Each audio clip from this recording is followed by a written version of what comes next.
Right. I think we are live on Facebook. Yeah, it says we are. Oh, good. For once, I didn't mess it up. So, good evening. This is Debbie Lacken from Kids Around Dogs.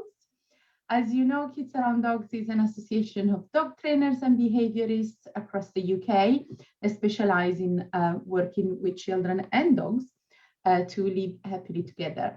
We also have a protocol to overcome the fear of dogs in children. And all of the CAD-approved trainers have taken the course and are ready to help your families if your children are scared of dogs as well. And one little special thing that CAD has a library with books dedicated on helping families and helping dogs. And one of the awesome books is from our very own Sue Williamson. Yay! Hi! Whoop, whoop. Hello, Sue. How are you? Hi, Debbie. I'm fine, thanks. How are you? Good, thank you. Very good, thank you. So, Sue, not only you are an author of the book that we'll be discussing tonight, that is called "Taking the Grrr Out of Grooming Your Dog." It's so fun. And but you are an holistic groomer and a behaviorist with the ISCP, and obviously a CAD-approved trainer. For those of you who don't know, I kind of stalked you for a bit, so I think you remember me telling you before. I started reading about you through the ACE Connection group, Sarah Fisher group, and how patient you were. What a great groomer to take all that time to dedicate to dogs that are scared of being groomed or even just being in a different place that is not their home. And you really took the time to help them to be able to build their confidence, to be able to be happy, being handled, and having to endure, if you like, all the things that grooming implies. So I started stalking you there, thinking, well, this lady is amazing. And I like her a lot. And then I realized you were miles away from me. I was like, yeah, unfortunately. It's a bit of a trek for a groom. I love my dogs, but not that much. I'm sorry, like 6 hours drive is a bit much. And yeah, and then I saw you as well, as we share the courses with the International School of Canine Psychology. I thought, oh gosh, I like it a bit more now. And so much so that last year, when I organized the online dog show, I asked you to come on, a bit of an excuse to go, hello, hi, can we be friends? So it was, great to meet, to get to really know you so much more now, and to appreciate what you do even more. So what else have I not maybe said about what you do? So you're a holistic groomer, behaviorist, cat trainer. What else? A T-touch practitioner. For those that don't know what T-touch is, it's a technique where we move the skin around the body. So we do circles, slides, and lifts. So it's a little bit like massage, but it's not a deep pressure. It's a light pressure where we're just moving the skin around, and that brings awareness. So the way I sort of explain it when I do workshops is that when we do it's about doing non-habitual movements. So usually when we stroke a dog, it's a straightforward stroke, whereas T-touch is circular, so it's a non-habitual movement. And one of the things I always demonstrate when I'm doing the workshop is to sort of explain how non-habitual movements feels. If you put your fingers together like that, so you click your fingers, now that feels quite natural to you, that you can probably carry on a conversation. Just open your fingers and move them over one. Okay. How weird does that feel? You can really feel your hands now, can't you? And I know what you mean. Making you feel, may make you feel a little bit, oh, I don't like this, and it feels almost more forced, isn't it? Like not natural. It feels more forced. No, so that's what T-touch is all about. It's non-habitual movements, because that brings more awareness. And once you bring awareness to a dog. They can help relieve their own tension. It's good for calming animals down. It's improving proprioception. So for those that don't understand proprioception, it's knowing where each of the limbs are and different parts of the body are in relation to the others. So we sort of know we've got one on this side and one on that side. Occasionally, dogs are not really aware where the back end is. Say, for example, my young spaniel pup, he was terrible with his back end. When he was a pup, he'd just plonk it anywhere because he hadn't really got that much proprioception in his rear end. He just didn't know where it belonged. So doing lots of T-touch around his back end brought him awareness. Oh, I've lost my screen. Oh. I can You've still see you very disappeared. well. Can you still see me? Yes. I'm not sure what's happened now. My screen's disappeared. I can see. Let me check if we're still on, so I can also see you on. Okay, as long as you can still see me. Yeah. So it's about bringing awareness to help relieve tension, to bring about a state of calmness, and it really helps the dogs. So in the grooming environment, I find that T-touch is a really good way to connect with the dog as well. So I do quite a bit of my T-touch in the bath because I'm touching the dog anyway, so I may as well use T-touch to help release that tension, to help them calm. And so sorry, would you do it while you're putting the shampoo on, for example? Yeah, I do some when I'm putting the shampoo on. I do quite a bit around the face while I'm washing rubbing the shampoo around the face. I'll do a lot of T-touch around the face, on the legs. It's really good around the paws for when they struggle with the paws being groomed. And then again, once I start rinsing off, I can do some of the sliding movements whilst I'm rinsing the shampoo out. And that helps us connect a little bit more, but it calms dogs down as well.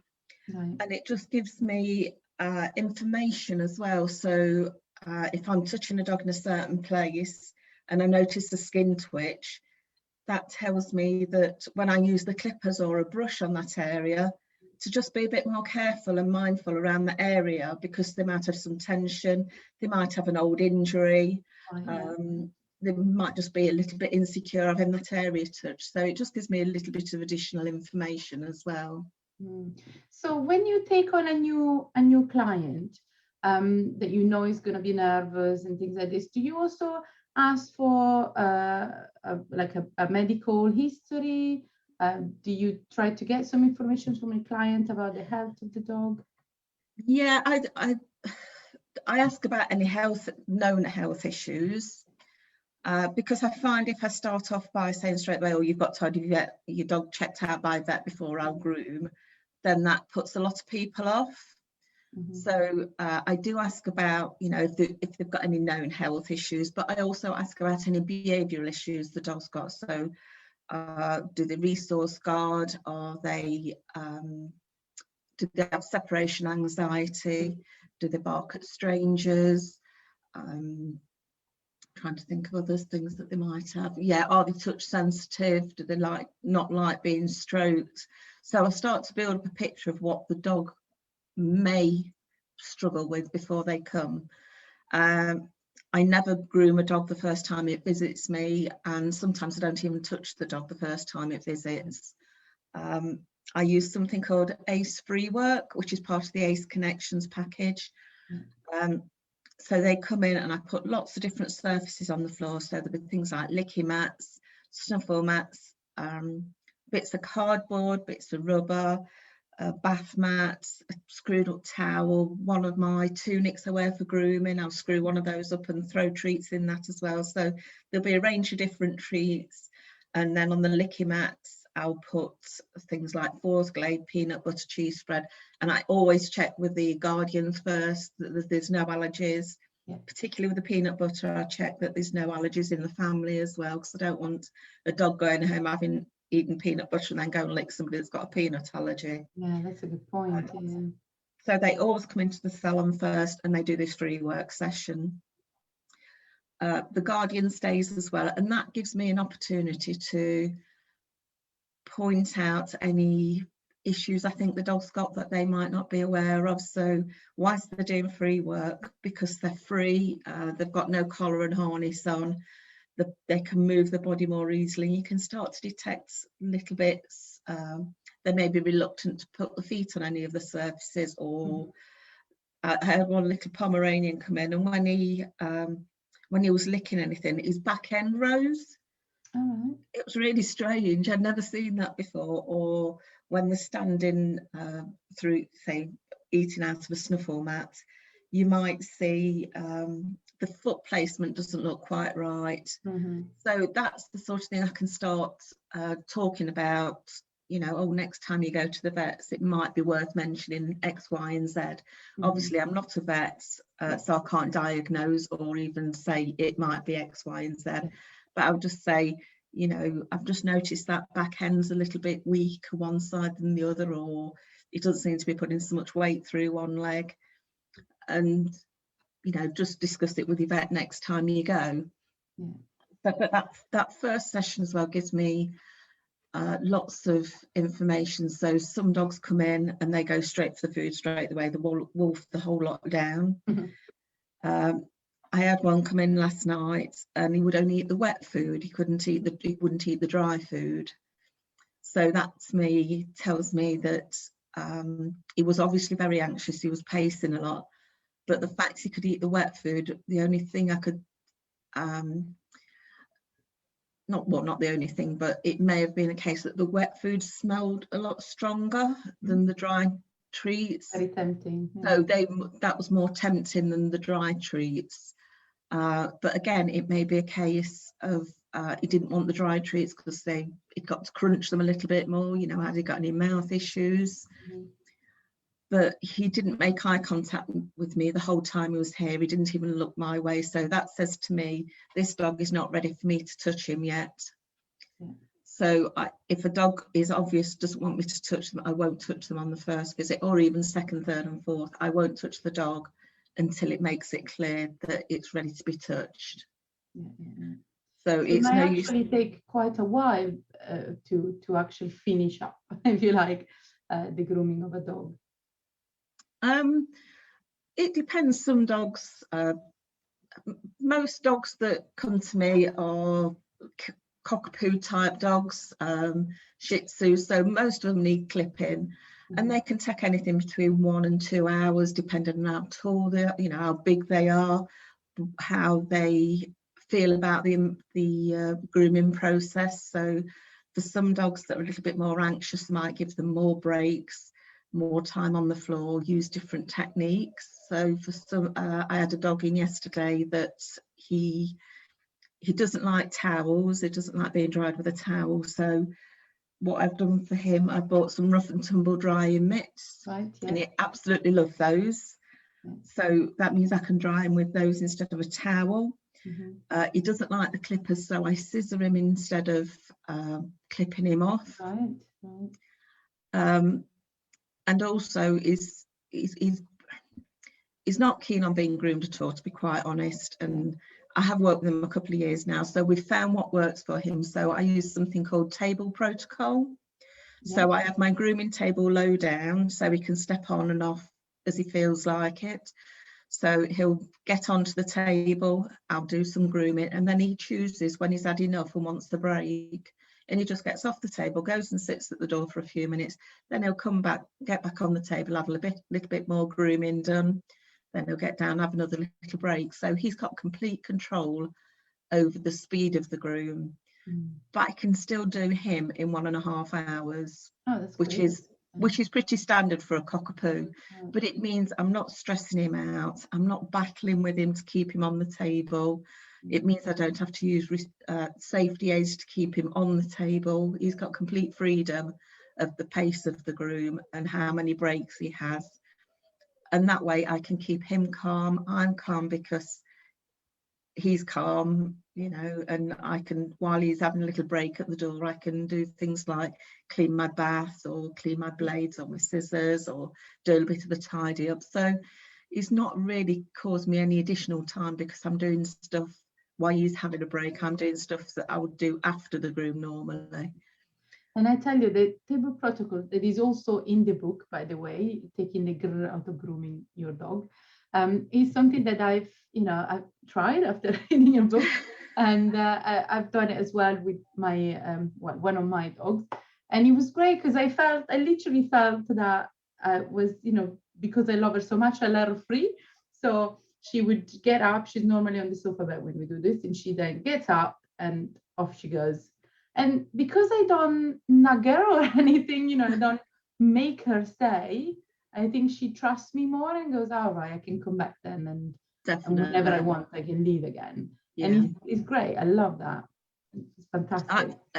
When I first started using that technique, I was really surprised that the dogs choose to come back quite quickly. Yeah. And I think it is that trust. It goes, well, I can come back and then I can leave again. It's not.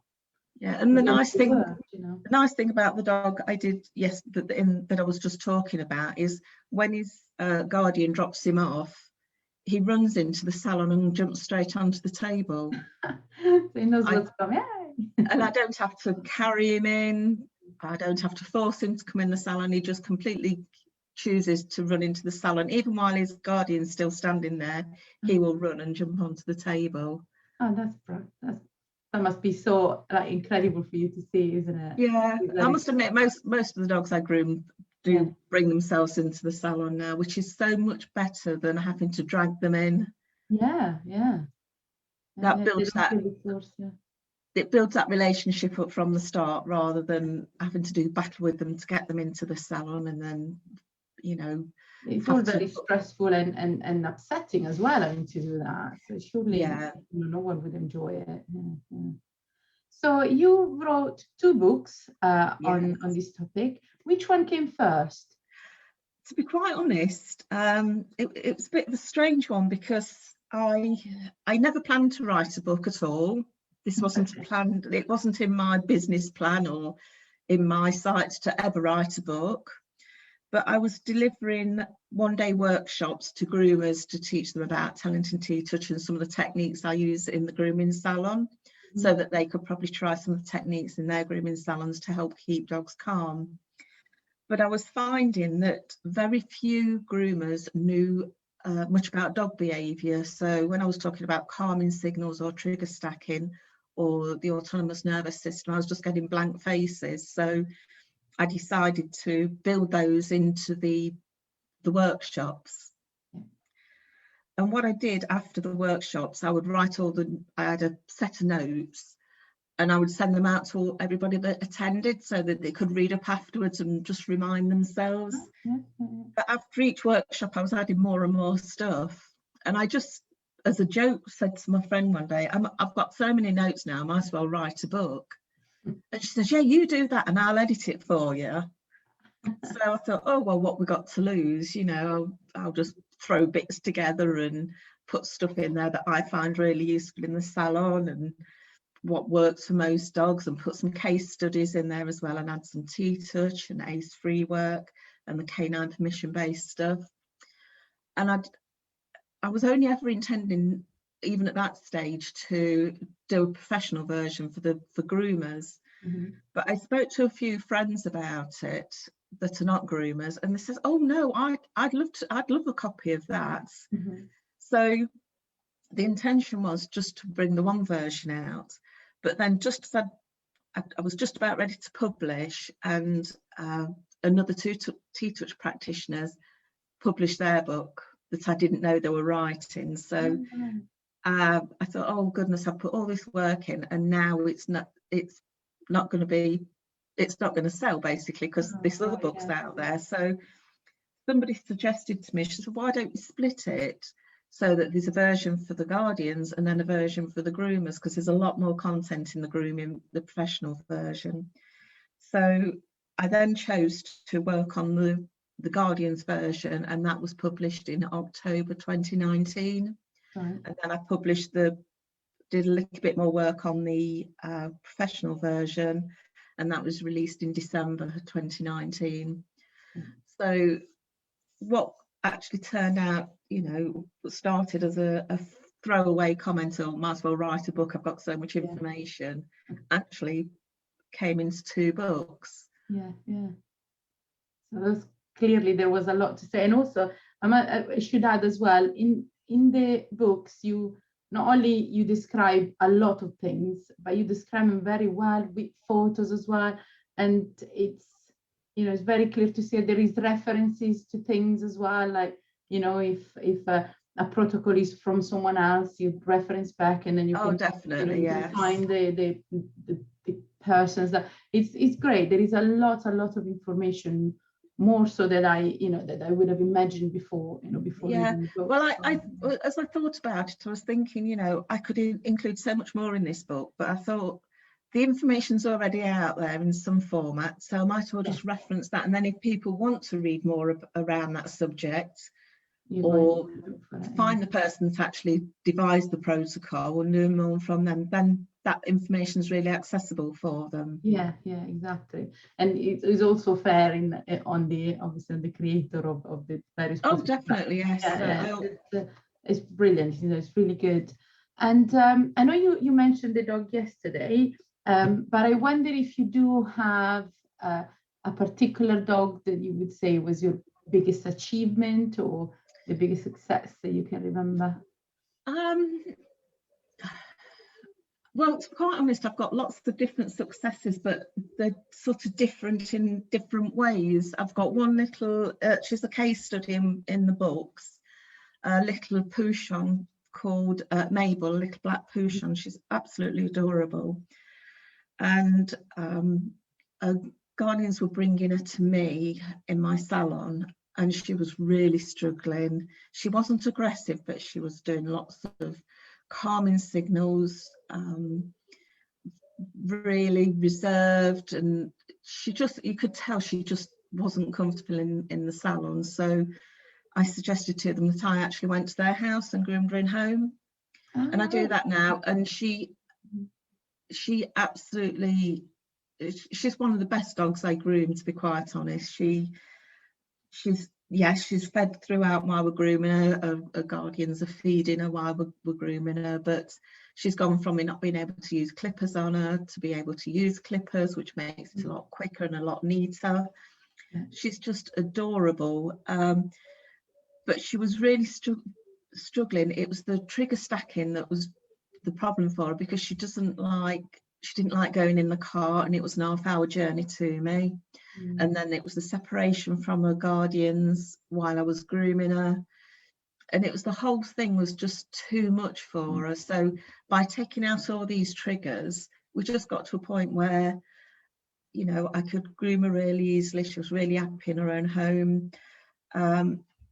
They told me it used to take her 3 or 4 days to recover after a groom. She would be very reserved, she'd be very quiet, whereas now there's no after effects. Now after I've groomed her, she carries on as normal. She doesn't have this shut down behavior afterwards.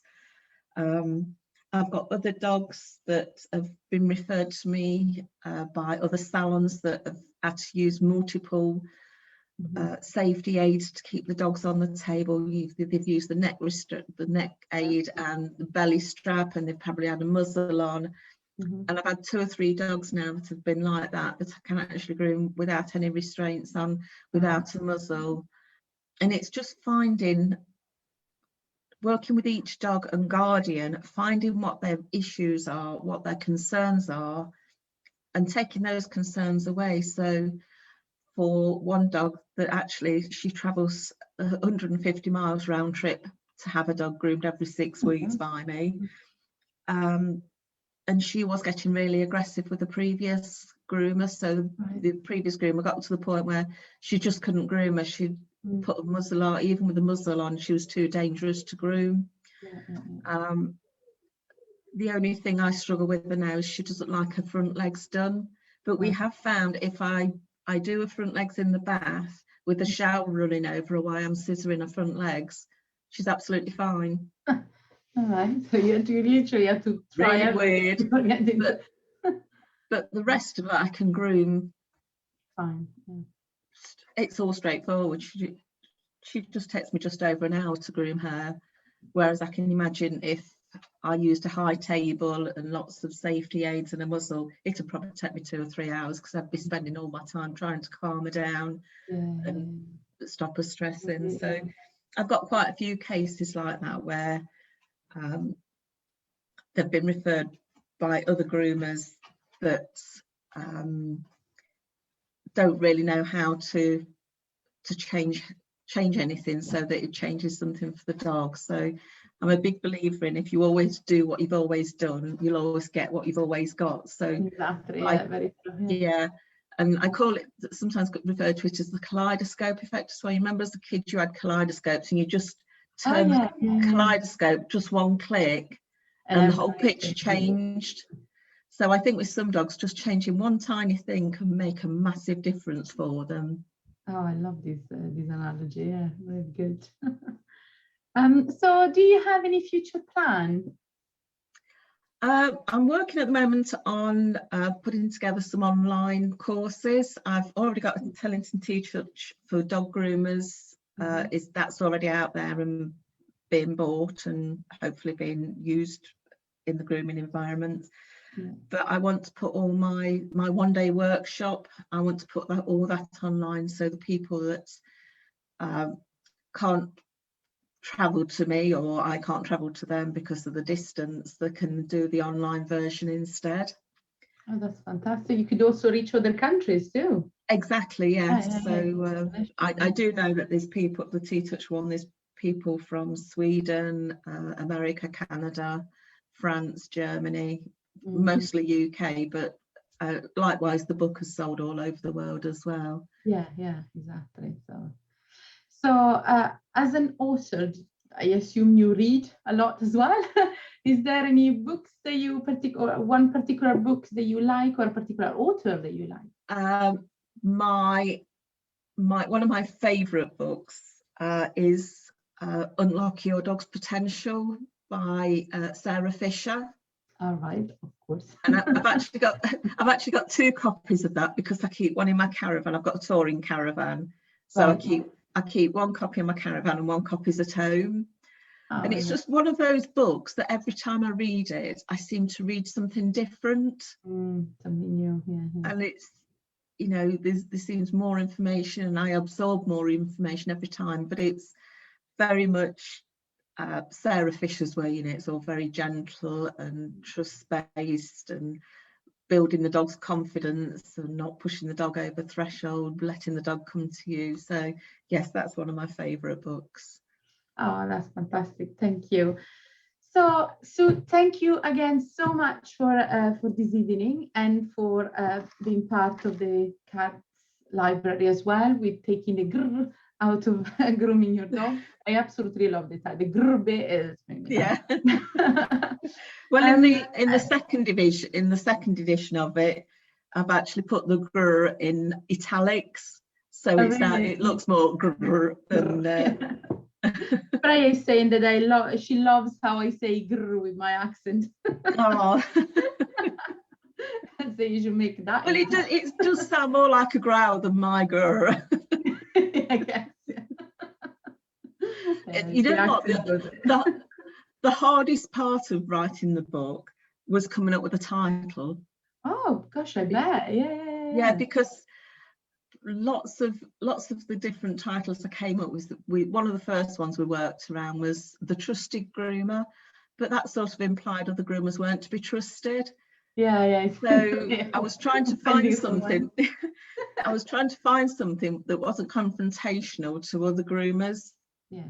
And I for months and months I was trying to think of the title, and then I'd been to agility training with my young working cocker one night, and as I pulled up on the drive, it just popped into my head, taking the grrr out of grooming.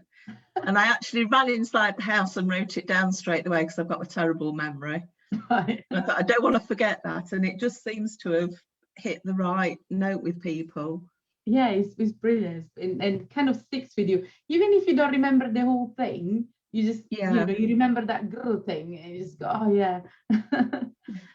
Also, she say you have a really popular group as well on Facebook. Yes. Is that, can you remind me, is that the name of the group? Yeah, that is Taking the Grrr, Grrr, out of grooming dogs. And that's very much in the same vein as the books are. It's all about building trust with dogs, working at the dog's pace, different techniques to help the dogs remain calm. So it's a really good support group. It's not just me giving advice on there. There's lots of other groomers and behaviourists. So it's a group for anybody that cares about dogs, of care, you know, so it's for guardians, it's for groomers, it's for behaviourists, for trainers. Anybody can join as long as they answer the joining questions and keep positive. So I don't, we like any suggestions of how to help dogs. We expect them all to be positive based stuff. No, we don't want negative, exactly, old-fashioned dominance based model stuff on there. And it's a really friendly group as well. People are really helpful. Yeah, I've, you know, I follow it obviously, and I do see comments sometimes, or even the requests are very like humble. It's just, yeah, it's a really friendly, really nice group to be part of. You know. And of course, if guardians are want a groomer that takes a more holistic approach, they can ask in that group, the group as well, if there's any groomers local to them that take an holistic approach. Yeah. Exactly, so they can be reached everywhere. So we have a few people watching. So Freya, hello. Good. Helena, Sharon, Jenny, Matka, and Holly. Hello, Holly. So Sue, again, thank you so much for being here this evening, for talking so much to me about your wonderful book. And I look forward to your online courses, and then you'll have to tell me about it so we can share and can let everyone know about it. I will do. Thank you so much. Have a lovely evening, Sue. Have a lovely evening, everyone. Thanks very much, everyone. Thank you. Bye. Bye.